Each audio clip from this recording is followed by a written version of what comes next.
वसुदेवसुतं देवं कंसचाणूरमर्दनं देवकी परमानन्दं कृष्णं वन्दे जगद्गुरुम्।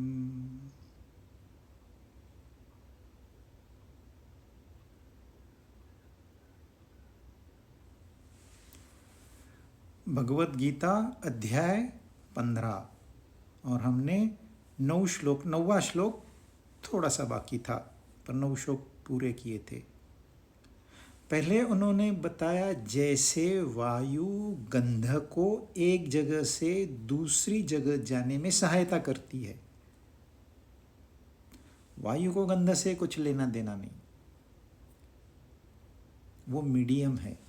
वैसे ही आत्मा के परमात्मा के सानिध्य में, मीडियम में जो हमारा व्यक्तिमत्व है वो इस शरीर को त्याग देता है और दूसरे शरीर में जाके स्थित होता है।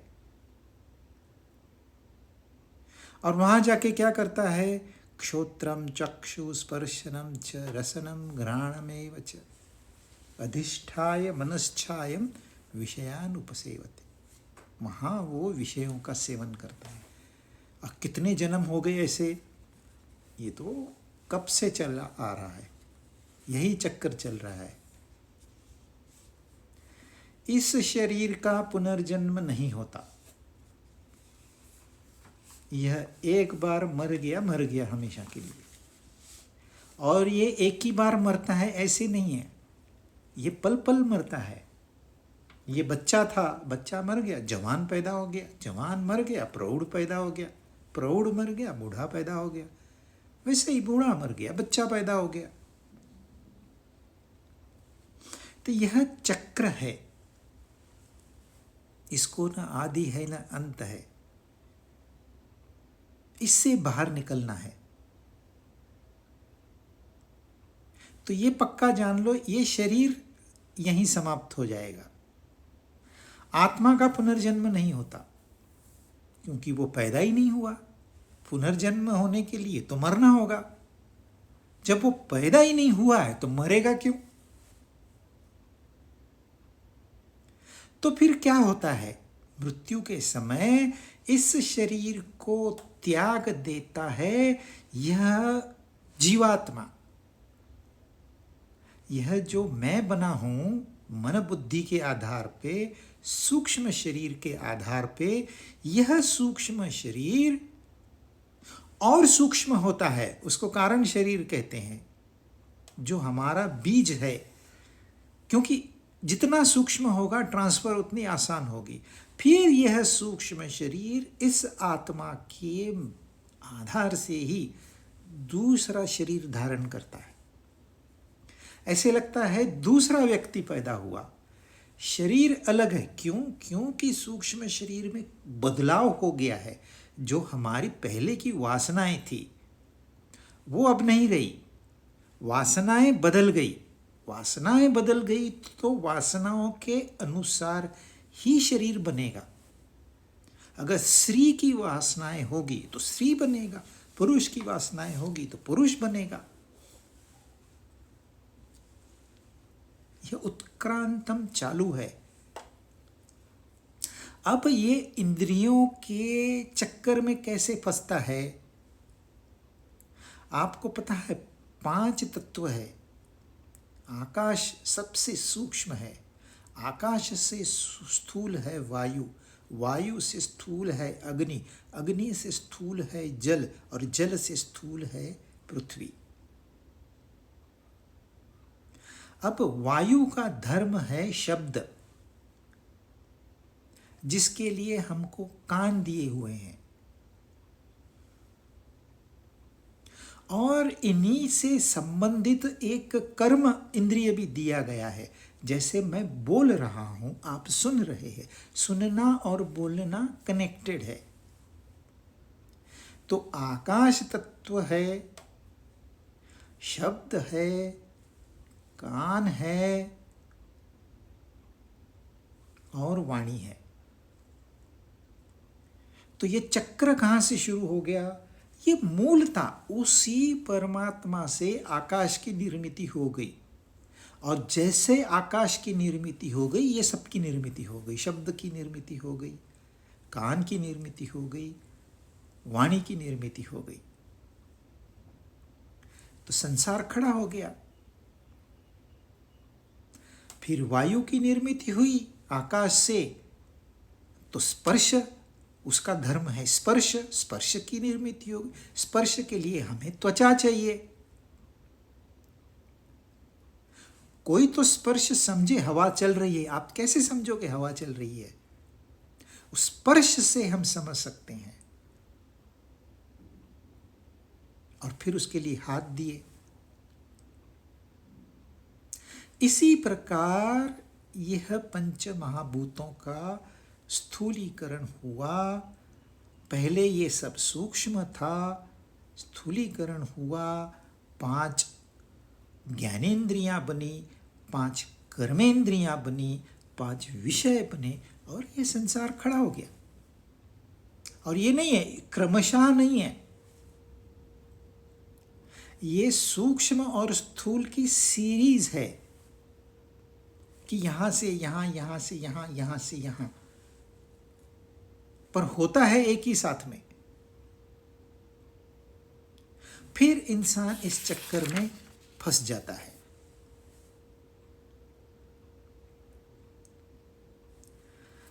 पर ये जानता कौन है?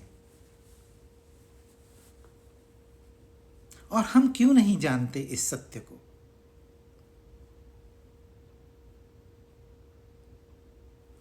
देखिए, सत्य तो है, और सत्य वो होता है जिसमें कोई परिवर्तन नहीं होता। इस परिवर्तनशील संसार का कोई तो आधार होना ही चाहिए।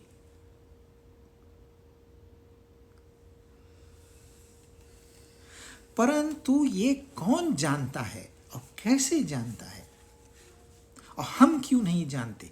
यह हमारे लिए ज्यादा महत्वपूर्ण है। चलो, आपने एक एलिमेंट भूल गए, आप एक इंद्रियां भूल गए, कम पढ़ाई की है, कोई बात नहीं, पर मैं क्यों नहीं समझ पा रहा? ऐसा क्या है इस ज्ञान में कि कुछ लोगों को वो प्राप्त हुआ, बाकी लोगों को प्राप्त नहीं हुआ? इसका थोड़ा सा वो आगे के श्लोक में बता रहे हैं हमको। 10वां श्लोक। उत्क्रामन्तं स्थितं वापि भुञ्जानं वा गुणान्वितं विमूढानानुपश्यन्ति पश्यन्ति ज्ञानचक्षुषः। उत्क्रामंतम, इसका मतलब जो हमने देखा कि इस स्थूल शरीर का त्याग करके सूक्ष्म शरीर दूसरा शरीर धारण करता है। तो यहां हम कहते हैं मृत्यु हो गई, वहां हम कहते हैं पैदा हो गए, पर है ये कंटिन्यूअस सीरीज। तो इसको कहते हैं उत्क्रामंतम, transfer of subtle body, causal body from one gross body to another gross body. इसको काफी समय लगता है। एकदम फास्टेस्ट से फास्टेस्ट करेंगे मनुष्य के लिए तो कम से कम 9 महीने चाहिए।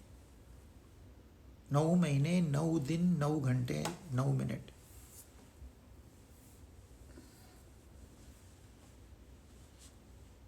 कम से कम इतना समय चाहिए। फिर वो दूसरे शरीर में स्थित होता है। यह जो व्यक्तिमत्व है, जो जिसको मैं कहता हूं, वो यह शरीर छोड़ के सूक्ष्म से भी सूक्ष्म कारण शरीर में रहता है कुछ समय तक, जब तक उसके लिए कंड्यूसिव एटमॉस्फेयर तैयार नहीं होता है, तब तक वह बीज स्वरूप में ही रहेगा। फिर सदियां गुजर जाए या साल गुजर जाए, परंतु एक न एक दिन वो दूसरा शरीर धारण करेगा। हम शरीर धारण करते हैं, हम है, शरीर आता जाता है, फिर उसमें स्थित रहते हैं कुछ समय के लिए। क्या करते हैं? विषय भोग। क्यों? क्योंकि हमने गुणों के साथ तादात्म्य कर लिया है। हमने एक प्रकार से चश्मा पहन लिया है। जिस रंग का चश्मा है उस रंग का हमें संसार दिखाई देता है। किसी को देखने में बड़ा इंटरेस्ट होता है, सिनेमा देखेगा, साइट सीइंग करेगा, रास्ते पे इधर उधर देखते चलेगा। किसी के कान बड़े तीक्ष्ण होते हैं, जरा आवाज हुआ नहीं उनको पता चलता है क्या हुआ।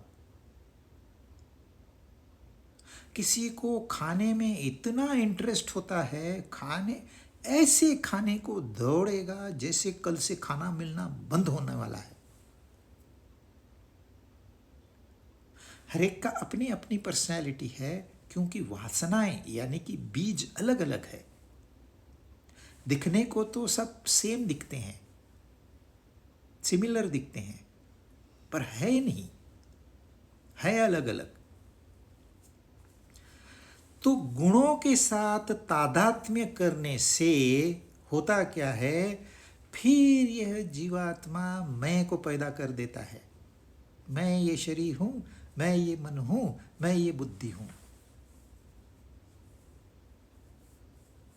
गुण बड़े प्रभावशाली है। क्या से क्या हो जाता है?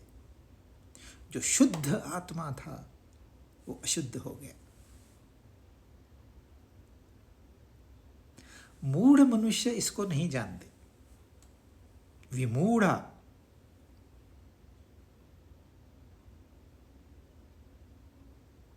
परंतु जिनके पास ज्ञान चक्षु है वो जानते। जो इस संसार को सत्य मान लेता है उसको विमूढ़ कहा गया है गीता में, उसको मूर्ख कहा गया है।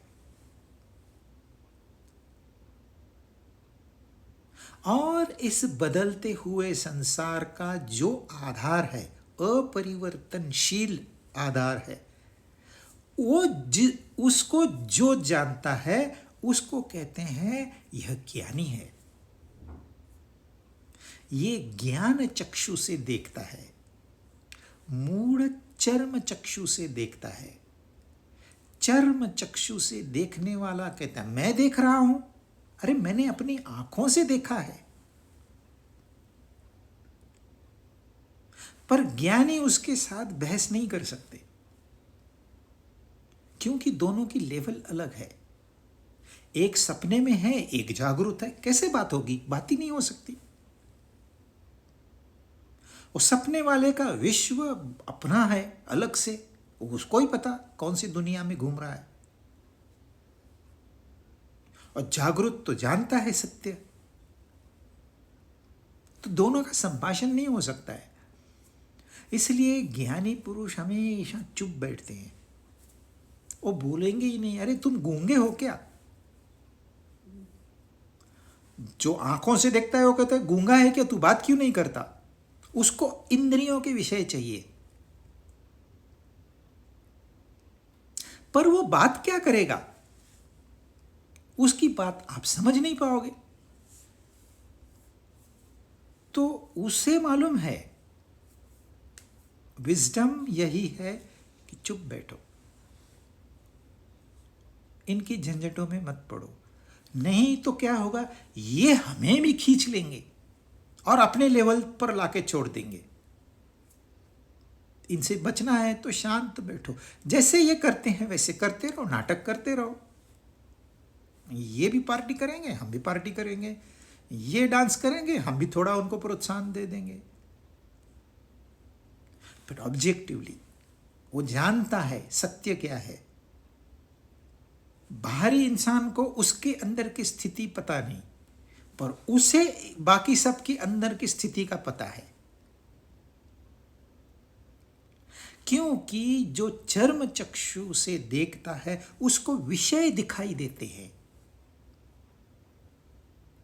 और विषयों के चक्कर में वो फंस जाता है। विषय होता ही विष समान है। ये आपको पहले मीठा लगता है,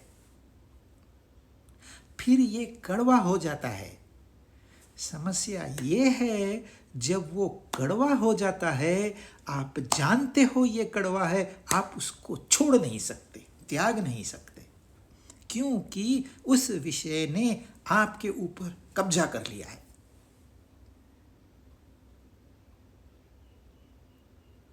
तो विषय लगते हैं, ये क्या, ये विषय, इनके ऊपर मैं यूं काबू कर लूंगा, इतना आसान नहीं है। ये विषय आपको गुलाम बनाकर ही छोड़ेंगे। यदि विषय प्रबल नहीं होते तो फोन, जो मोबाइल फोन का सेल इतना प्रचंड नहीं होता।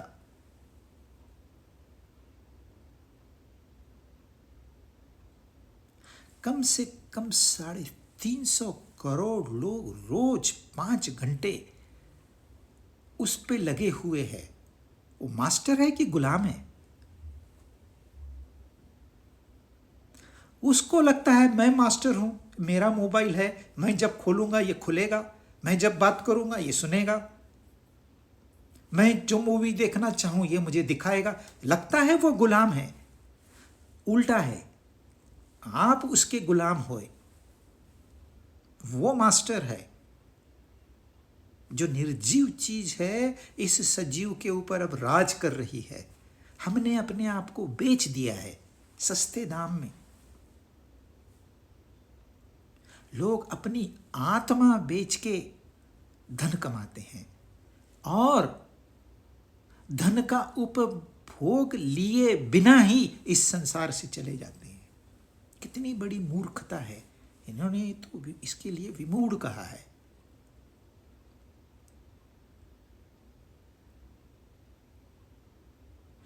तो इन्हें तो ये विषय विष है यह तक ज्ञान नहीं है, तो उत्क्रामंतम स्थितम कहां से पता चलेगा?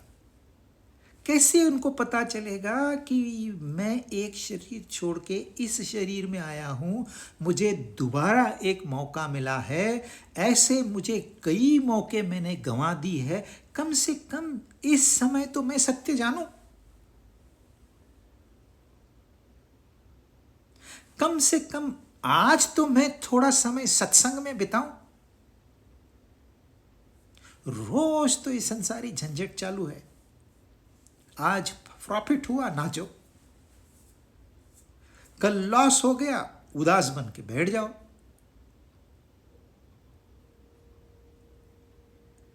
और जिसका लॉस के ऊपर लॉस होता है ना, उसकी कीमत समाज में होती ही नहीं है। और जिसकी कीमत नहीं होती है वो फ्रस्ट्रेशन में चले जाते हैं, डिप्रेशन में चले जाते हैं और बोलते हैं डॉक्टर के पास हमको दवा दो। अरे कहां से दवा? दवा कोई काम नहीं करेगी। दवा उल्टा तुम्हें और एक विषय मिल गया जिसके तुम गुलाम हो गए। ये दवा का विषय ही नहीं है। ये तो उनको क्या है, पैसा चाहिए, कुछ भी खिलाएंगे आपको। जब तक आप उनको पैसा देते हो तब तक वो गोलियां खिलाएंगे आपको। और गोलियां ऐसे जैसे अफीम की गोली होती है, टेम्पररी, बड़ा अच्छा लगता है, उसका असर खत्म, वापस से आप दुखी। और जितनी बार आप दुखी होगे उतने बार वो खुशी मनाते हैं।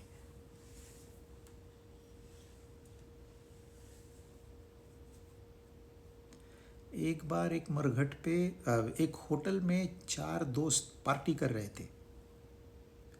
बहुत लंबी चौड़ी चली पार्टी, बड़ा बिल हुआ। जो होटल मालिक था बड़ा खुश हो गया। बता, ग्राहक हो तो ऐसे रात भर पीते रहे और खाते रहे। तो उसे थोड़ी क्यूरियोसिटी हुई, थोड़ी चलो यार दोस्ती करते हैं, इनसे बातें करते हैं। तो आया, बात निकली, बात आगे बढ़ी। तो इसने पूछा आप करते क्या है, कौन सा बिजनेस है आपका? क्योंकि पैसा है आपके पास, समय है आपके पास, आप सेलिब्रेट कर सकते हो। हर कोई ये नहीं कर सकता है। तो आपका बिजनेस तो बड़ा अच्छा होगा, क्या करते हो? तो उन्होंने कहा हम मरघट पे लकड़ियां बेचते हैं। जितने ज़्यादा लोग मरेंगे उतना हमारा मुनाफा बढ़ता है, बिजनेस बढ़ता है। और आजकल तो सीजन चल रहा है कोरोना का, तो क्या करें फिर? इसलिए हम पार्टी करते हैं।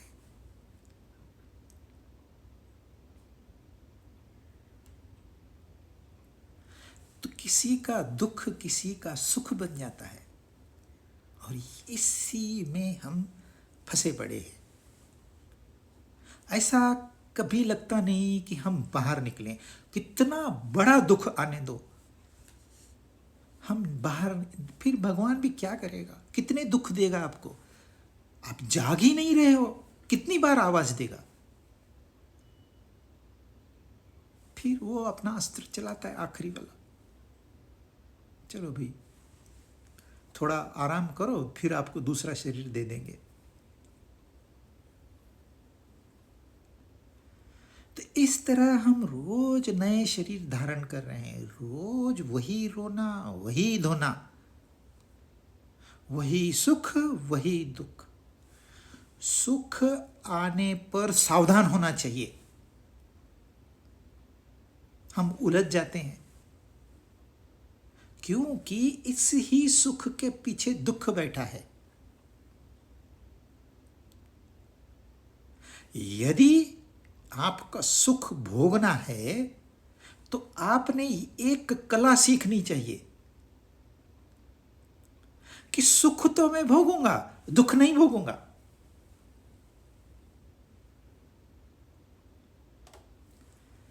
चक्र व्यूह में भी जाऊंगा, वापस भी आऊंगा सही सलामत, वन पीस। क्योंकि चक्र व्यूह में जाने का ज्ञान तो इंसान को मां के पेट से ही मिलता है। उसके लिए कोई स्पेशल ट्रेनिंग की आवश्यकता नहीं है। लेकिन बाहर निकलना वो मां के पेट में नहीं मिलता, उस समय मां सो जाती है। वो सीखना होता है। यदि आप यह सीख गए कि मैं सुख तो लूंगा संसार के, दुख मुझे नहीं चाहिए, मैं चक्रव्यूह में जाऊंगा भी और आऊंगा भी, then you are a free bird. आप मुक्त हो, आप ज्ञानी हो, आपके पास ज्ञान चक्षु है। आपको आज सुख आया, कल का दुख भी दिखाई देता है। सामान्य मनुष्य को, मूढ़ को सुख दिखाई देता है, और सिर्फ सुख दिखाई देता है, परंतु ज्ञानी को सुख के साथ दुख भी दिखाई देता है। तो वो हमें दिशा दे रहे हैं कि देखिए ये सत्य है और ये असत है। आपने असत को सही तरीके से जानना है। जब आप असत का सही रूप समझ जाएंगे तो आप सत्य भी समझ जाएंगे। हमने आंखों पे विश्वास कर लिया, कानों पे विश्वास कर लिया, त्वचा पे विश्वास कर लिया, और ये हमको भटका रहे हैं न जाने कितने जन्मों से।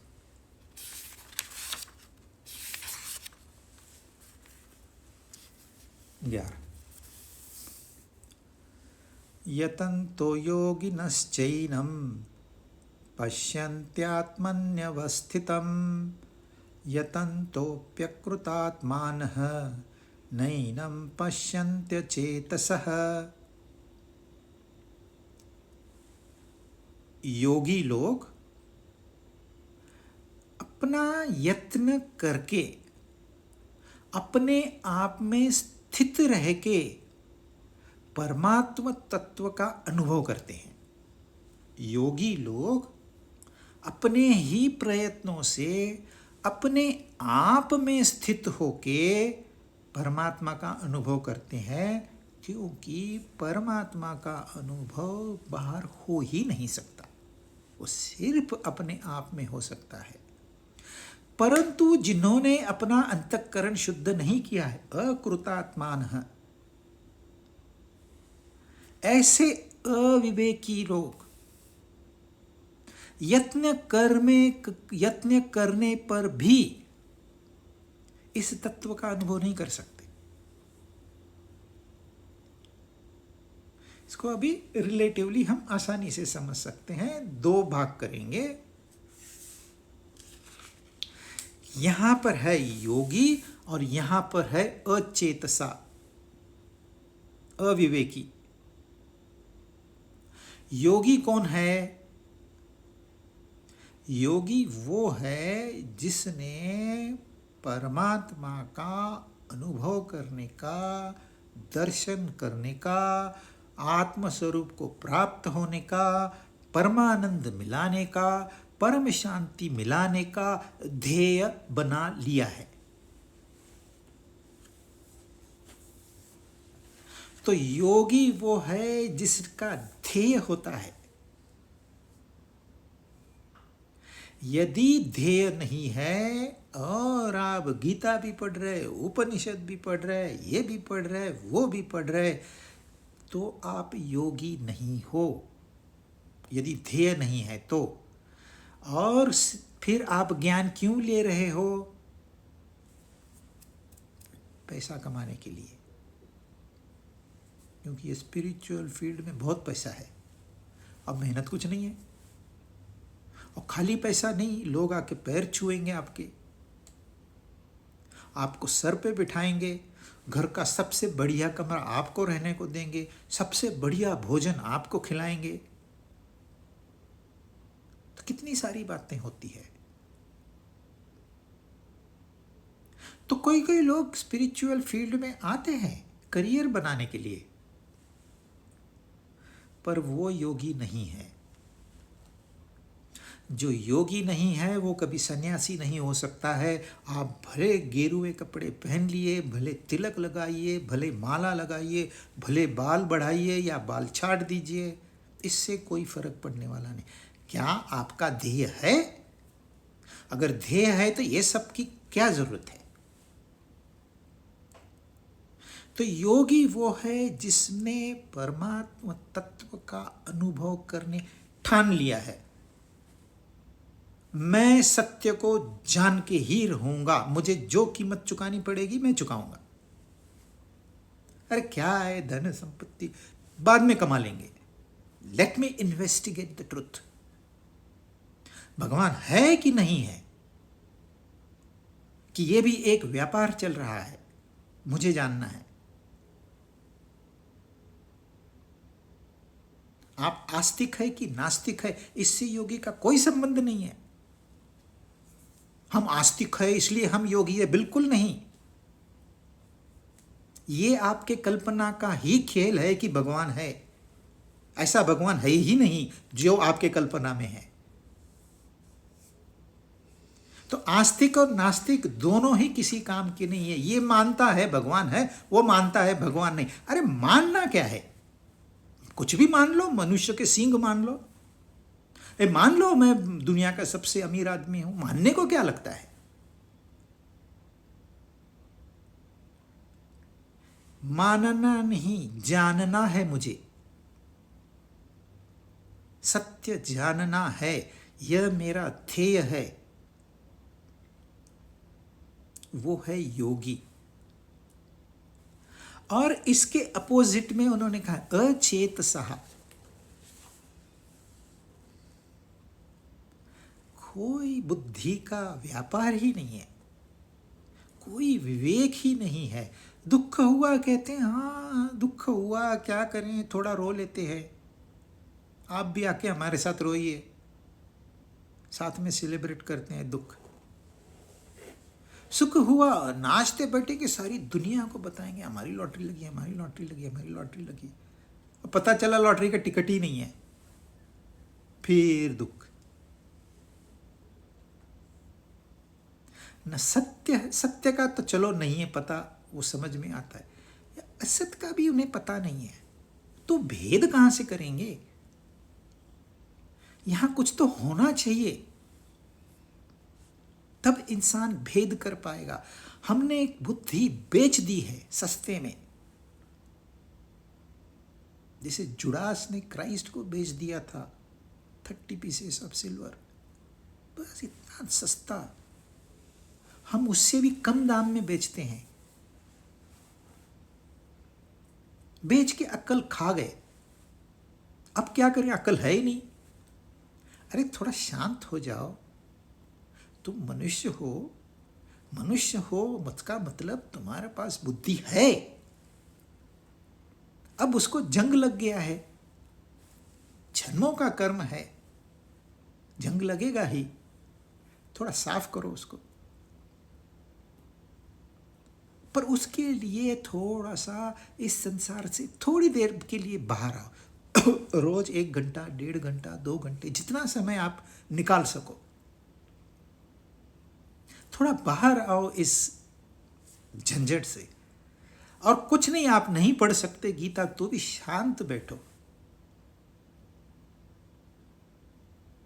एकांत में कोई डिस्टरबेंस नहीं हो, शांत बैठो। शांत बैठने से आपका मन शांत होने लगेगा।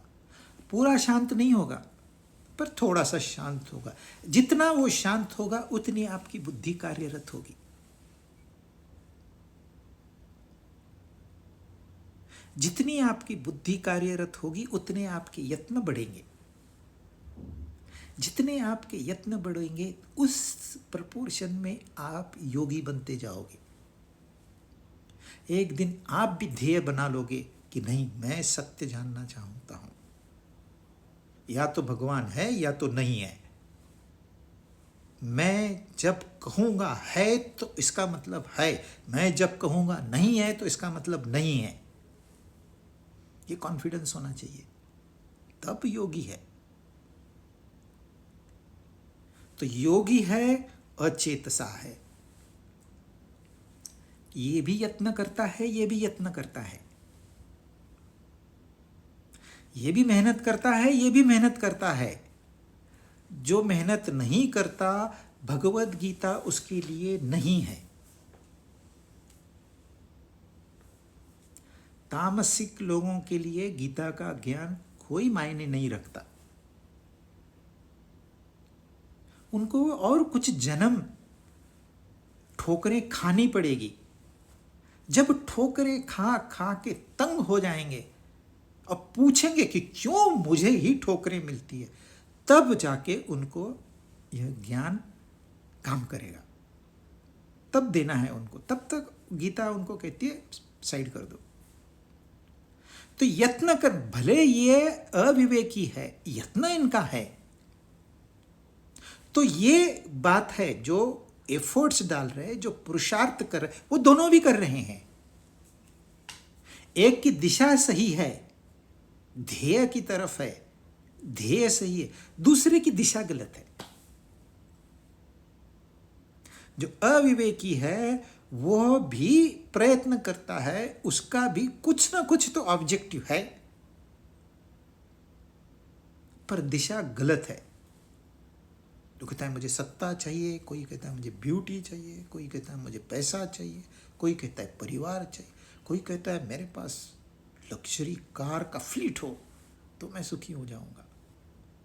और करते हैं, मेहनत भी करते हैं, कमाते भी हैं,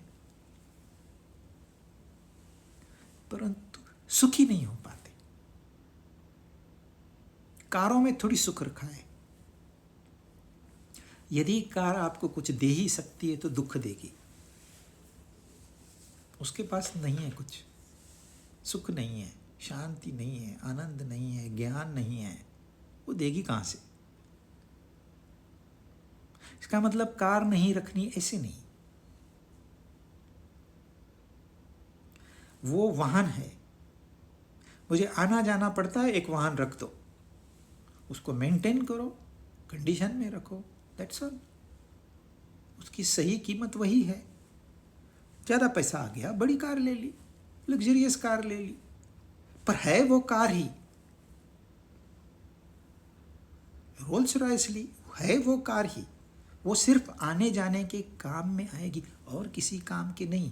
आप शाइनिंग मारनी है, लोगों को दिखाना है, इसका कोई फायदा नहीं।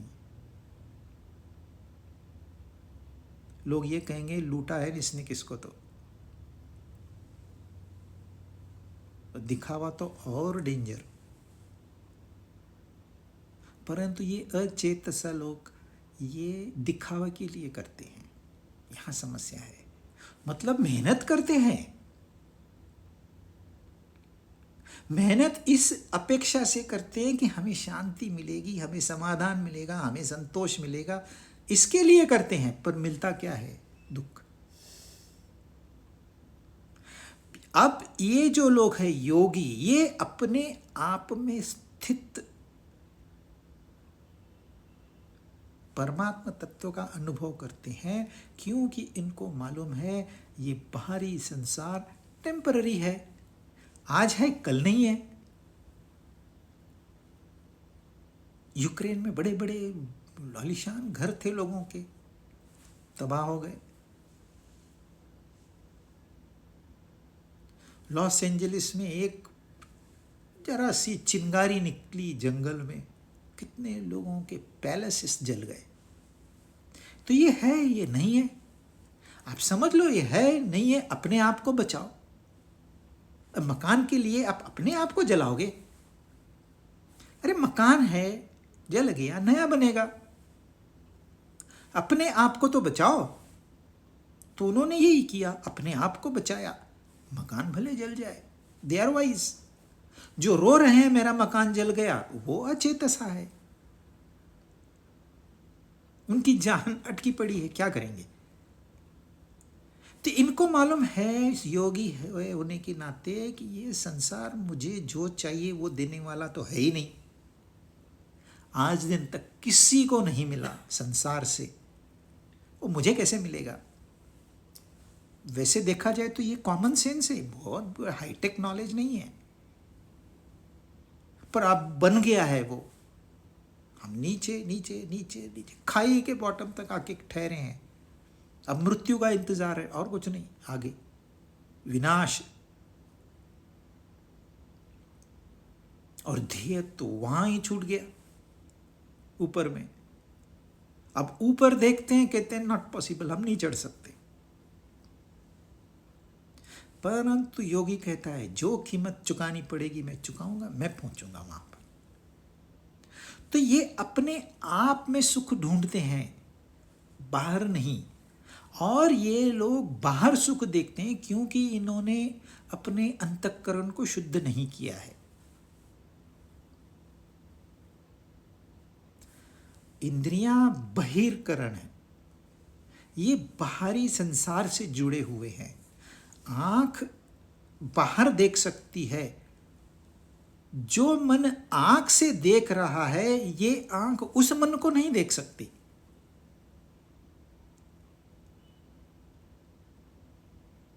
तो कुछ भी हो जाए, ये इंद्रियां सिर्फ बाहरी संसार का ज्ञान लेगी और भोग लेगी, और कुछ नहीं। इनकी मर्यादा इतनी ही है। परंतु जो अंतःकरण है, इसमें मैल भरा पड़ा है। कौन सा मैल है ये? स्वार्थ, अहंकार का, आसक्ति का, काम, क्रोध, लोभ, मोह, ये सारे भरे पड़े हैं अंतःकरण में। नहीं होंगे ना तो भी आपके माताजी, पिताजी, आपके यार दोस्त, ये समाज आपके इस अंतःकरण में विष डालने का काम करते रहेंगे, क्योंकि इन्होंने यही सीखा है।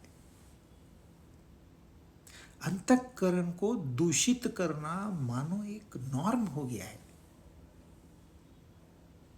और दूषित अंतःकरण से आप बहिर्करण का उपयोग ही नहीं कर सकते ढंग से। आपको लगता है 4 सिनेमा देख के आया मैं 3 दिन में, बहुत मजा आया, बहुत मजा आया। आपका अंतःकरण अंतःकरण साफ न होने की वजह से आपको वो मजा लग रहा है, परंतु आपने क्या किया, मन पे क्या संस्कार डाले, कौन से प्रकार की मूवीज देखी आपने, आप और अंतःकरण को अशुद्ध करके आए।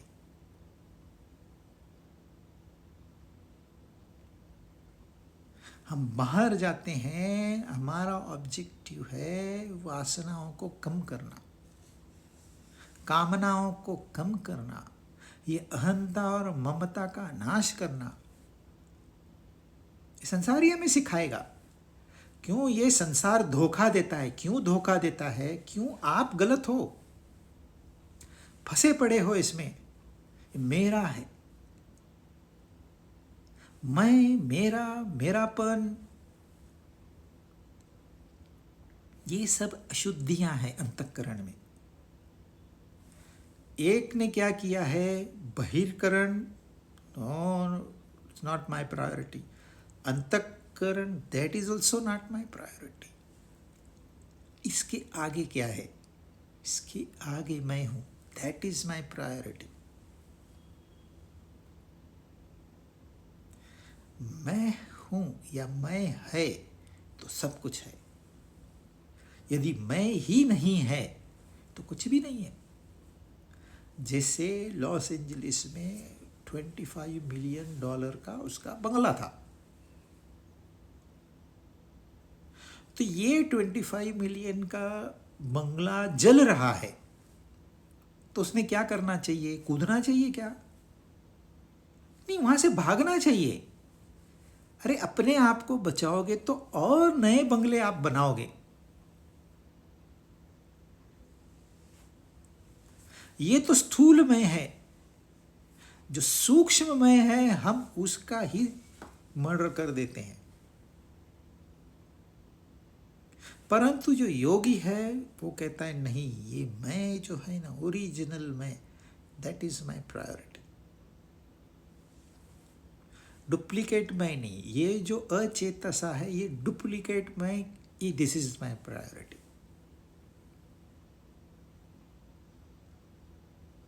गलत फहमी की वजह से एक अहंकार, एक अहम बन गया है, वो छोटा मैं है। तो अचेतसा भी मैं को लेके बैठा है, योगी भी मैं को लेके बैठा है, लेकिन योगी का मैं ओरिजिनल है, ये अचेतसा का मैं डुप्लीकेट है। यह इस ओरिजिनल मैं पे ध्यान देता है, इसका अंतःकरण शुद्ध है। इसने डुप्लीकेट मैं पे ध्यान, मेरे लिए, तुमने मेरे लिए क्या किया बताओ, तुमने मेरे लिए क्या किया वो बताओ। बस ये तू मैं, तू मैं, ये अंतःकरण की अशुद्धि है। परंतु प्रयत्न दोनों कर रहे हैं, ध्यान में रखिए। इसलिए गीता दोनों को एडवाइस दे रही है। यदि यह प्रयत्नशील नहीं होता तो गीता उसको एडवाइस नहीं देती। प्रयत्नशील, आप मेहनत कर रहे हो, सिर्फ दिशा आपकी गलत है, उसको बदलना है, इसके लिए ये श्लोक है। तो ये अनुभव करता है योगी, ये अनुभव नहीं कर सकता, ये भोगी है। तो एक जगह है योगी, एक जगह है भोगी। हम कहाँ हैं? यदि हम भोगी पक्ष में है तो हमको पक्ष बदलना है, हमको वहां से उठ के यहां आना है। आपको मालूम है, जब समुद्र मंथन हुआ, जब अमृत निकला, तो कुछ राक्षसपना छोड़ के देवताओं के क्यू में आ गए। यदि आपको अमृत प्राशन करना है तो पार्टी बदलनी होगी, क्योंकि आपने भोग तो कर लिए, मिला कुछ, अभी भी उसी चक्कर में फंसे पड़े हो। मेरे पास इतने करोड़ रुपए हैं, इतनी, उसी चक्कर में। अरे कभी तो बाहर निकलो। सूक्ष्म आनंद, हम स्थूल सुख के पीछे हैं। सूक्ष्म आनंद का मजा कुछ और है। अब पॉप म्यूजिक सुनते हो, डांस करते हो, बड़ा मजा आता है।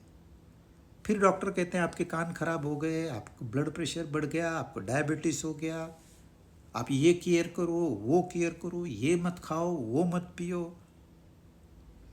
अरे हमको जो अच्छा लगता है वो करना ही नहीं है। आप डॉक्टर हो क्या हो? जो हमें अच्छा लगता है वो बताओ ना, हम आपको पैसा देंगे। पैसा किस काम का नहीं।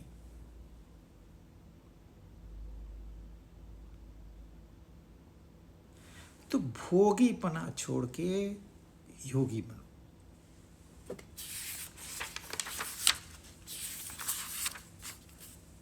हाँ, उसके लिए आपको शास्त्रों का आधार लेना होगा। यदि गुरु मिलता है तो गुरु का आधार लेना होगा। आपको कुछ एसम्पशन करने होंगे। सब शास्त्र कहते हैं परमात्मा है, तो चलो मैं मान लेता हूं मैं परमात्मा है। अब शुरुआत तो कहीं से करनी होगी। धीरे धीरे आपको अनुभव आएगा, अरे परमात्मा तो मेरे अंदर है, क्योंकि ये आनंद तो मैं चाहूंगा तो ही मुझे प्राप्त होगा ना। थोड़ा सा आप बुद्धि लगाते जाओगे, फिर आप कहोगे परमात्मा मेरे ही है, मैं परमात्मा में हूं, परमात्मा मेरे में है। इस प्रकार से जब भाव बदलते जाएंगे तो आपकी जो संसार के ऊपर डिपेंडेंसी है वो कम होते जाएगी। अब उन्होंने छठे श्लोक में कहा था कि सूर्य की रोशनी मुझे रोशन नहीं कर सकती, चांद की रोशनी मुझे रोशन नहीं कर सकती, अग्नि की रोशनी मुझे रोशन नहीं कर सकती। और वो विचार उन्होंने वहीं छोड़ दिया था। अब उसी विचार को वो 12वें श्लोक में अलग नमूने से बता रहे क्यों उन्होंने तब वैसे कहा था। यदा दित्यगतं तेजः जगद्भासयतेऽखिलं यच्चंद्रमसि यच्चाग्नौ तत्तेजो विद्धि मामकम्। पहले उन्होंने कहा था सूर्य का तेज मुझे रोशन नहीं कर सकता। अब कह रहे हैं सूर्य को जो तेज प्राप्त हुआ है वो मेरा है। चंद्र को जो प्रकाशित करने की शक्ति प्राप्त हुई है वो मेरी है। अग्नि को जो प्रकाश करने की शक्ति मिली है वो मेरी है। अग्नि और चंद्र तो आसान है। अग्नि में क्या है? सूर्य की शक्ति है। समझो आपने एक ऑयल लैंप जलाया, ये ऑयल कहां से आया? ये बीजों से आया। बीज में ऑयल कहां से आया? बीज में ऑयल वो है जो कि सूर्य से शक्ति लेके उन्होंने ऑयल तेल के रूप में स्टोर करके रखी है, क्योंकि जब ये बीज फलित होगा तब उसको ये शक्ति काम में आएगी। पर है वो सूर्य से ही। पत्तों से वो फोटोसिंथेसिस करके शक्ति को ग्रहण करते हैं, बीज में स्टोर करते हैं। वो स्टोर्ड एनर्जी ही ऑयल है और वही ऑयल हम जलाते हैं। सेम थिंग लकड़ी में कहां से आ गई हीट? आप लकड़ी को तो हैंडल कर सकते हो, वो तो ठंडी है, उसमें कहां गर्मी है, उसमें कहां अग्नि है, उसमें कहां प्रकाश है? पर दो लकड़ियां जब एक दूसरे पे गिरती है, स्ट्राइक होता है, स्पार्क उठता है, तो वो अग्नि प्रकट होती है। अब जो अग्नि है वो अप्रकट है। तो ये लकड़ी बनी कहां से? सूर्य से ही। तो अग्नि सूर्य का ही एक रूप है। और चंद्रमा की रोशनी, चंद्रमा को रोशनी है ही नहीं, तो चंद्रमा को रोशनी आती कहाँ से? जो सूरज की रोशनी चंद्रमा पे पड़ती है, वो परावर्तित होके जो हमें दिखाई देती है, वो है ओरिजिनल सूरज की। हमको लगता है चंद्रमा की, पर चंद्रमा की नहीं है। अच्छा, लकड़ी में अग्नि सूर्य से आई, चंद्रमा में रोशनी सूर्य से आई, सूर्य में कहाँ से आई? वहाँ कहते हैं फ्यूजन होता है, फिजन होता है, हाइड्रोजन हीलियम ऐसे कुछ तो होता है, रिएक्शन होती है और वो रोशनी पैदा होती है। वो कहाँ से आए? ये फ्यूजन और फिजन किसने कराया? एक सूर्य थोड़ी है, अनगिनत सूर्य है जिसकी गिनती अब तक तो नहीं हो पाई। सूर्यों की गिनती नहीं हो पाई। इतने बड़े बड़े टेलीस्कोप अंतरिक्ष में घूम रहे हैं अभी इसी वक्त 24 घंटे, पर कितने सूर्य है कोई कंप्यूटर अभी तक गिन नहीं पाया है। इतने सूर्य है। नहीं होते तो भी वो गिनती नहीं होती, पर है इसलिए तो टेलीस्कोप है। अगर सूर्य ही नहीं होते, एक ही सूर्य होता, तो फिर बाकी टेलीस्कोप की जरूरत क्या थी? जब इतने सारे सूर्य हैं तभी तो इन देशों ने इतना इन्वेस्टमेंट किया है। और जानकारी चाहिए, और जानकारी चाहिए, और कहाँ तक? आप खत्म हो जाओगे, जानकारी खत्म नहीं होगी। Because that is infinite, space is infinite. वो एक भास है। आप जहां जाओगे स्पेस वहीं आके खड़ी होगी पहले ही।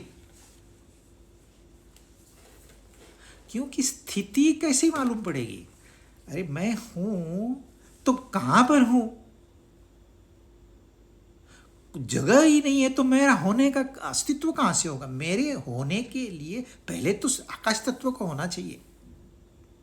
मेरे विचारों को होने के लिए आकाश तत्व का होना चाहिए। ये शरीर तो छोड़ दीजिए, विचार भी स्पेस को ऑक्यूपाई करके हैं, जो तो दिखते भी नहीं है। तो इतने सारे सूर्यों में इतनी सारी रोशनी आई कहां से?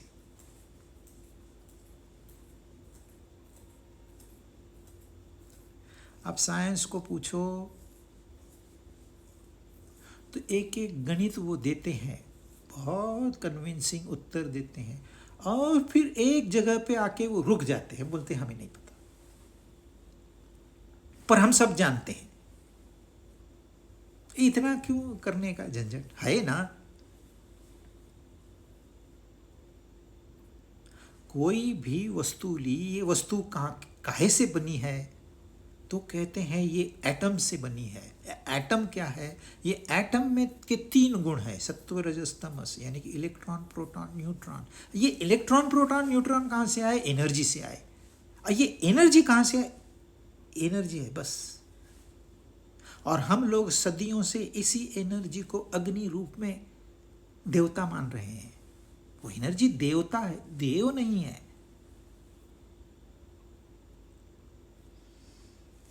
वो भी जहां साइंस थम गई, वो भी हमारे यहां देवता ही है। देवता अनेक है, देव एक ही है। सारी देवताएं उस एक से पैदा हुई है। सूर्य को ऑफ कर दीजिए, क्या होगा?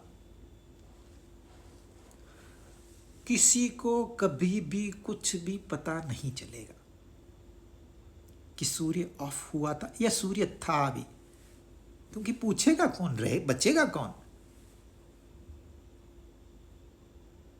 हम ऐसे फ्रीज हो जाएंगे, सदियां गुजर जाएगी, वैसे के वैसे हम फ्रोजन कंडीशन में पड़े रहेंगे।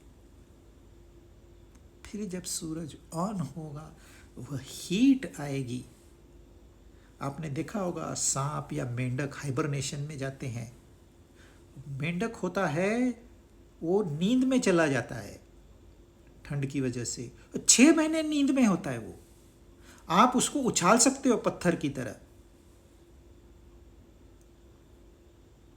पर जैसे गर्मी आती है वो जीवित हो उठता है।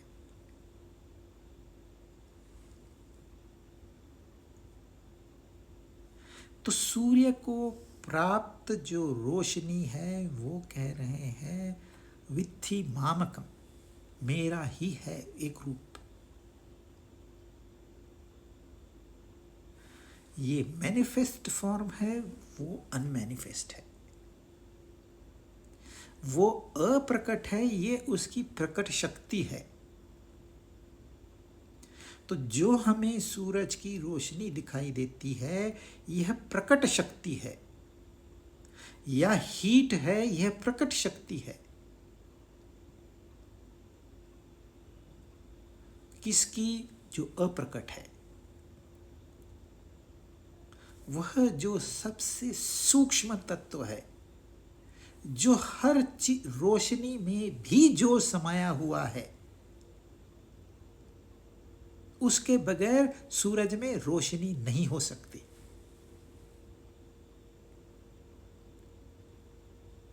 सूक्ष्म से सूक्ष्म वस्तु भी नहीं हो सकती उसके बगैर।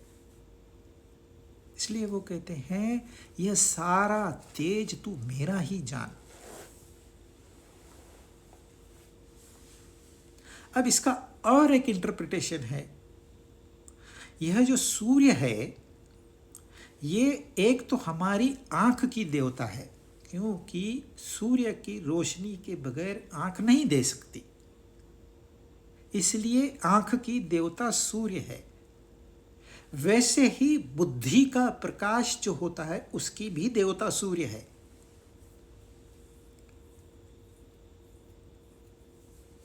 तो जब वो कहते हैं सूर्य को प्राप्त हुआ, यानी कि बुद्धि को प्राप्त हुआ, फिर वो कहते हैं चंद्रमा को प्राप्त हुआ। सूर्य को प्राप्त हुआ जो तेज संपूर्ण जगत को प्रकाशित करता है, वो तेज, और चंद्रमा में जो है तेज, अग्नि में जो तेज, तेज जहां भी है वो मेरा है। तो सूर्य यह बुद्धि से जुड़ा हुआ है, चांद मन से जुड़ा हुआ है, और अग्नि हमारी वाचा से जुड़ी हुई है, इसलिए सारे कर्मेंद्रियों से जुड़ी हुई है, इसलिए सारे इंद्रियों से जुड़ी हुई है। तो जो इंद्रियों के पास इंद्रियों का विषय ज्ञान देने की शक्ति है वो मेरी है। जो मन में तुम्हारे प्यार या नफरत उमड़ते हैं वह जो शक्ति है मेरी है। तुम्हारे बुद्धि में जो विवेक होता है वो मेरी ही शक्ति है। यदि आत्मा ही नहीं तो बुद्धि, मन, इंद्रियां क्या करेगी?